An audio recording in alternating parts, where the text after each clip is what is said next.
Hello everybody. This is the third in a series of videos I've made on GIS, R, and vector operations. And today we're going to look at lines and polygons. And the task here is to imagine that we've got a layer of line information. This could be roads or a river system. And we have a polygon layer. And we want to combine the information from these two layers together. The three libraries I'm using are similar to ones I've used in the other parts of this series. And the first step here is just to create a layer of data. And I won't explain how this is done because it normally you would never do this. I'll just skip over this part and show you what it looks like in this particular example. So what I've got is a series of polygons, and they're demarcated by this black line, and we have a line. So we can just imagine this is a road, and each one of these little polygons is a neighborhood or something. Now the steps involved here are similar to the ones when we're looking at overlaying polygons. And there are some tricks to it, and I'll illustrate to you the right and wrong way to approach this. The first step is to just do a clip using this intersection function here. That's part of the RGIS package. What this is doing is just clipping. You can't see it from this map because I've not visualized anything here, but you're basically finding the clipping points. You're finding the clips or the segments that fall within the polygons first. So in order to compare these geometries, there might be a way to do this that does not involve this kind of clipping. I'm not sure, and I've not looked into it, but I know that this works. I mean, at some point in time, this geometry clipping has to happen. And the way I'm doing is you're actually doing it manually. But it could be that there are some functions that just do all this work for you and wrap it up and package it up nicely. But I think it's useful to actually go through the process because it allows you to understand it better. At any rate, we've clipped these lines, and now we're going to go on to actually create a spatial lines data frame with these lines. And again, we're not visualizing anything yet, but that's what we've done. Now, with this spatial lines data frame, we can calculate the length of each one of these line segments within the polygon. Now, if we calculated the length before with the original data, we would see the entire length. I just want length assigned to each one of the little segments that are within, that are clipped by these polygons. This G length function will give us the length of those lines. Now the next few steps are a little bit strange. The challenge here is we need to actually pull out coordinate information from these lines. Because if we just try to take this clipped line spatial lines data frame and overlay the polygons, we'll run into a problem that we saw when we're trying to overlay polygons.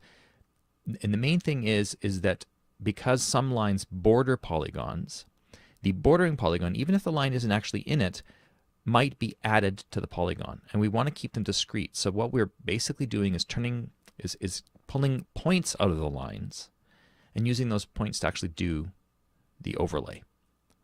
Now, as I said when we were doing this operation with polygons, it could be that this isn't necessary, and there might be some ways around this. I've not looked into it. I just know that this works. So what we have to do is from this clip lines, spatial lines data frame that we've created, we need to create the coordinates. And there's a number of steps involved, but basically what I use is just the formula for a line to pick the midpoint of each one of these segments, or the segments that fall within the polygon, and then use that midpoint to basically do the spatial overlay. And that's what all these steps involve here. And you can look at the code, which I've uploaded online, and if you look down below, you'll see a link to. So I create a spatial points data frame here. And the spatial points data frame is what I'm actually going to use to do the merging of data. Now, I'm going to show you the spatial overlay. I'm going to show you two ways of doing it. One is the right way, and that's the first method here. The second is the wrong way. The wrong way is if we didn't do these steps to actually find these midpoints and overlay the points on the lines, rather than and actually just tried to do a direct overlay between the lines and the polygons. And if you'll take a look here, this is the resulting map. The black line, these dark black lines demarcate the polygon boundaries as before.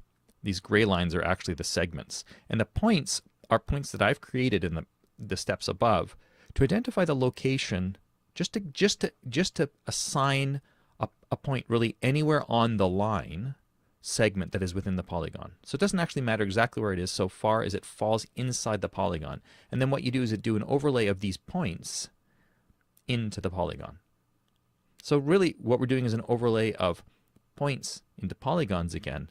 And we're doing that because we get more precise answers than if we just go directly from these spatial lines data frames into the polygons. And you can see the difference in results here. Clearly, these red numbers are wrong. Among other things, it's saying that the length of the lines in these two polygons are exactly the same. Well, they're not the same. It's just confused. However, you can see that the black numbers are more correct. I've done some testing on this, and it looks to me like these numbers are right. The black numbers are when you do the overlay on the points that are derived from the line information. And again, you can just follow the code that I provided. You don't necessarily need to understand it, although it might be worthwhile to dig into it. And in this way, you get answers that are, you'll get maps that have the correct values. But the key thing here is that the easy way to do this, if you just to do a direct overlay of the spatial lines data frame with a spatial polygons data frame, will not give you correct answers. They could be, it'll depend on how the data are digitized and some other information. And like I've said before, there could be other ways to solve this, but this seems to be the one way that works for me. And I'm just going to do this example again. Let's create a few more lines. And here we go. We've got a much more complicated map to look at.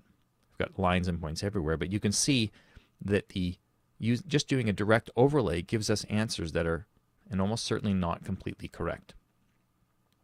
Anyway, at this point I'll just stop, and I'll welcome you to take a look at the code and test it out yourself, at the very least to get a handle on what's going on. Here when we do a lines to polygon spatial merge. All right, thanks. Bye.